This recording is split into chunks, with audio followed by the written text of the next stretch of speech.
রাগ জিনিসটা খুব খারাপ।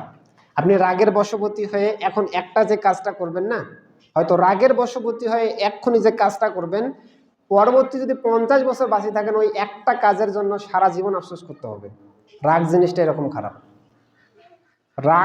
রাগের বশবর্তী হয়ে কোনো কাজ করা যাবে না। রাগকে কন্ট্রোল করা শিখতে হবে।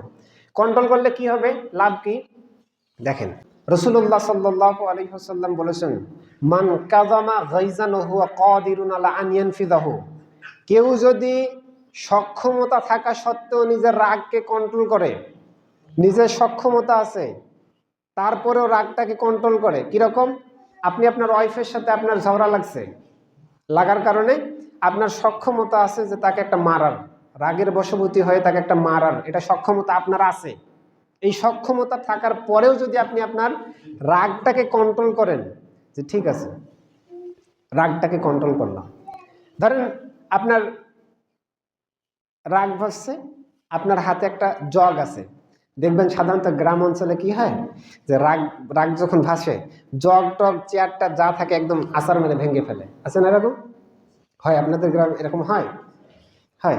তো আপনার রাগ ভাসছে, আপনার সক্ষমতা আছে যে মগটা, গ্লাসটা অথবা জগটা আপনি ছুঁড়ে মেরে ভেঙে ফেলতে পারবেন, এটা সক্ষমতা আপনার আছে আছে। তো থাকার পরেও যদি আপনি, না ঠিক আছে আল্লাহর জন্য রাগটাকে সংবরণ করলাম, এটা যদি রাগটাকে আপনি যদি কন্ট্রোল করতে পারেন, আপনার সক্ষমতা আছে রাগটাকে প্রকাশ করার, তারপরেও যদি নিজে রাগটাকে কন্ট্রোল করেন, তাহলে কি হবে? রাসূলুল্লাহ সাল্লাল্লাহু আলাইহি ওয়াসাল্লাম বলছেন, দাআহুল্লাহু আলা রুউসিল খালাইক। আল্লাহ তাআলা কিয়ামতের দিন সমস্ত সৃষ্টিকে একত্রিত করবেন। সবাইকে যখন একত্রিত করবেন, সবার মধ্য থেকে ওই লোকটাকে ডাকবেন। সুবহানাল্লাহ।